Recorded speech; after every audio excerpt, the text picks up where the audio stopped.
Hello dear students, welcome back. In the last class we discussed about the distance time graph and its three cases, isn't it? Today we are going to discuss about velocity time graph. So in a distance time graph, distance was taken along y-axis and time along x-axis, isn't it? So here as like that we have velocity time graph. Velocity is taken along y-axis and time is taken along x-axis. So in similar to the distance time graph, we can plot the motion of an object in a velocity time graph if velocity is known for us or speed is known for us. See, we have three cases in velocity time graph as like in the case of distance time graph too. We have three cases in velocity time graph also. That is, first case is uniform velocity, second case is object following uniform acceleration, and third case is non-uniform acceleration. So here first of all, uniform velocity. See, what is uniform velocity? Always the object is moving with the same velocity. In the last section itself I told that whenever an object moves with uniform velocity, there is no change in the velocity or no change in the speed. If there is no change in the speed or velocity, there will be no acceleration, because the equation or the definition of acceleration itself is the rate of change in velocity. That is, change in velocity is zero, and hence acceleration is zero in the case of uniform velocity. Now we have a database for uniform velocity. Let us plot this graph on this graph. We have time at time 0 second, it possesses 0 meter per second. At first second it possesses 20 meter per second, second 20 meter per second, third also 20 meter per second, fourth also 20 meter per second. So right from the first to the 4, it follows 20 meter per second. So we can, let us neglect this case. Let's draw the case of 1 to 4. So here it follows a uniformity, isn't it? It always goes in 20 meter per second. A car from its first second onwards to the fourth second, it follows 20 meter per second. So there is no acceleration for the car, but it is moving uniformly with a uniform speed. So let us plot this graph here. So at the first second it possesses 20 meter per second. Here 20. The second two it possesses 20, third 20, fourth one also 20, and fifth one also 20.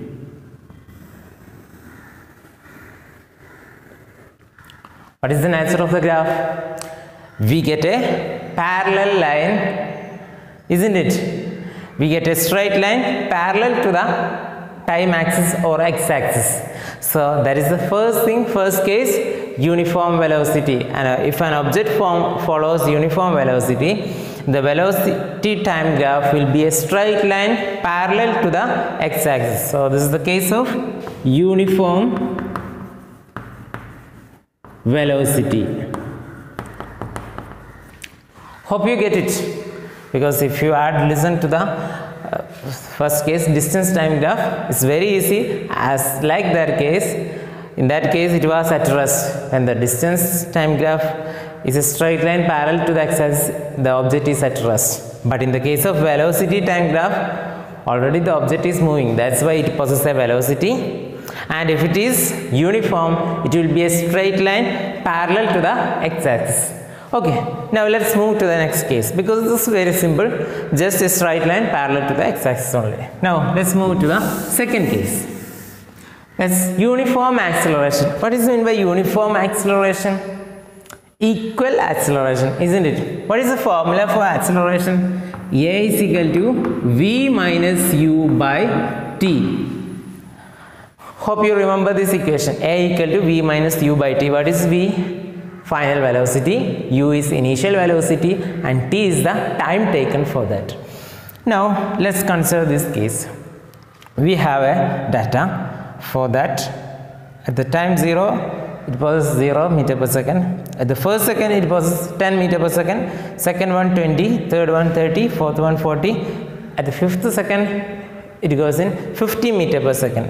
See here, the difference is 10. Here too the difference is 10. Here also the difference is 10. Always the change in velocity is the same. So let's take this case.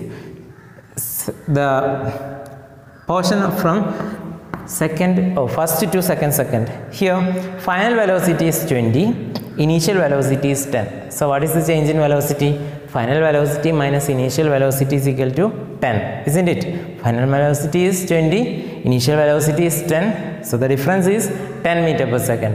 Divided by time. What is the time taken in between? 1 second. So 10 by 1, that is 10 itself. Now let's take this case. Final velocity minus initial velocity. What is final velocity? 30. 30 minus 20, that is 10 meter per second, divided by time. Time again, the difference of time is 1. So the answer is 10 meter per second. In every case it is 10 meter per second. 10 meter per second square. Acceleration is 10 meter per second square. That's why we can say it follows a uniform acceleration. Now let's plot this graph here. Okay. At 0, it's 0. Then 1, 10, 2, 20, 3, 30, 4, 40, 5, it's here 50, and 6, 60. Okay, fine. Now let's join these points.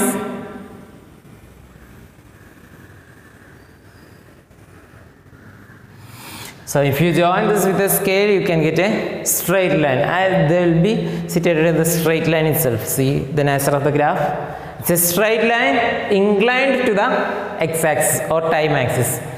So this is the graph of uniform acceleration. So you get the difference, isn't it? Graph of uniform acceleration is a straight line inclined to the x-axis or inclined to the time axis. Now, as in the case of distance time graph, what happens when we take the slope of distance time graph? Do you remember? We get the speed. Why we get the speed? Actually we took distance by time. On the one axis it was distance and on the other axis it was time, and distance by time is, or displacement by time is velocity, and distance by time is speed. So if we take slope of distance time graph, at that time we got speed or velocity. Now in the case of velocity by time or velocity time graph, what happens? What is the equation for acceleration?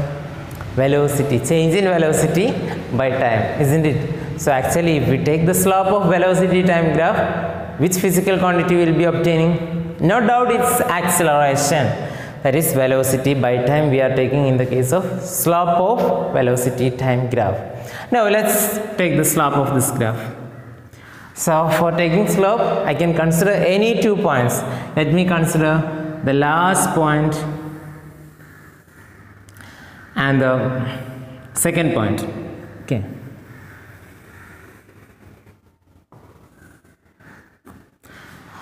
And join them in order to make a triangle. Okay, this is the first step in the finding slope. The first step while we are finding slope, and now we have to name the triangle from here, from the topmost position, A, B, C, and slope of the graph. What is the slope of the graph? If we name ABC, yes, right, AB by BC. So we can write it here. Slope is equal to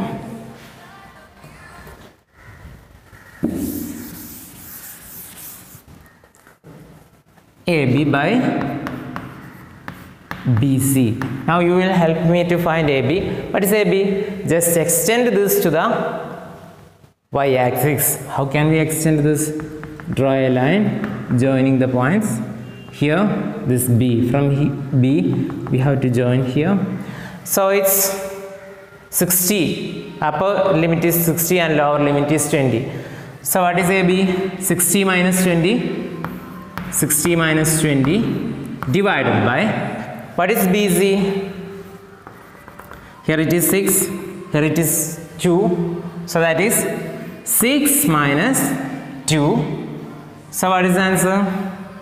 60 minus 20 is equal to 40 by 4, which is equal to 10. So the slope is 10, therefore acceleration is equal to 10 meter per second square. See, the unit of acceleration is meter per second square, so don't forget to put the unit for acceleration. It consists of half portion of your mark for the unit. So meter per second square, and we know we already found the acceleration, that was to 10 meter per second square, isn't it? So it's very easy finding the slope of this graph, velocity time graph. So it is 10 meter per second square. Now one more quantity we get from this, so we can write this inference conclusion here. Slope of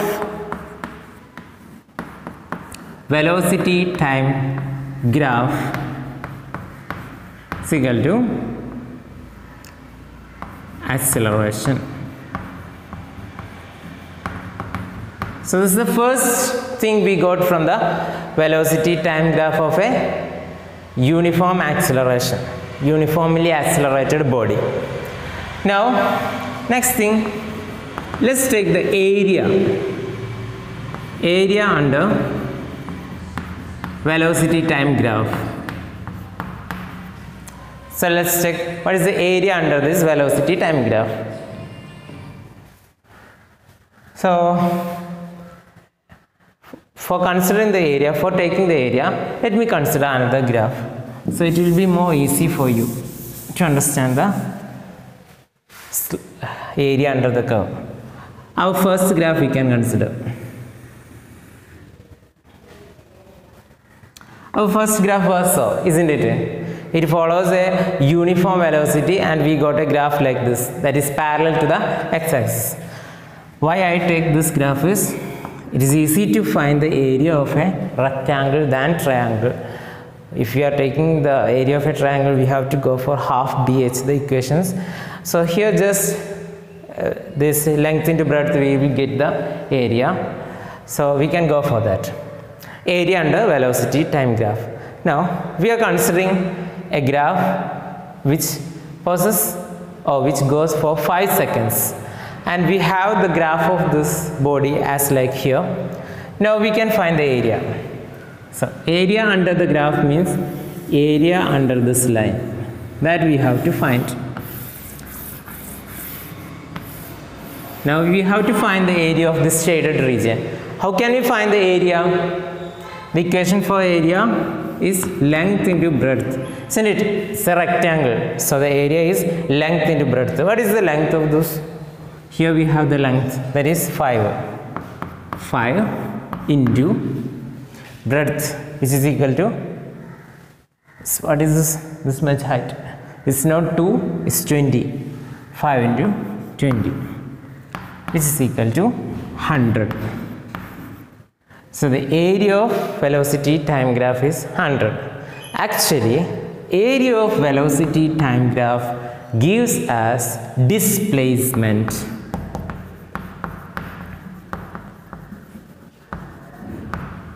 Let's check, is that true or not, isn't it? So we get the area equal to 100. 100, need not write the unit here. It's area, just area, so we can write 100. Now let's find the displacement. Here we have 20. What is the equation for distance or displacement? Do you know the relation between velocity and displacement? Velocity equal to displacement by time, isn't it? Here we have velocity is equal to 20. Velocity is 20 and the time is 5. S by t. Instead of t we can substitute 5. So the displacement, that gives the displacement is equal to, we can take this 5 to the other side, so it becomes 20 into 5, which is equal to 100. So what is actually 100 here? That is the displacement itself. So this is the area under velocity time graph is displacement. So we can write displacement S is equal to 100 meter. We have to write unit here, 100 meter. See, once more, slope of velocity time graph gives us acceleration, then area under velocity time graph gives us displacement. So these are the two inferences from the graph of velocity time graph. First one, slope of velocity time graph equal to acceleration, and second one, area under velocity time graph is equal to displacement. Hope it is clear for you, and thank you for watching.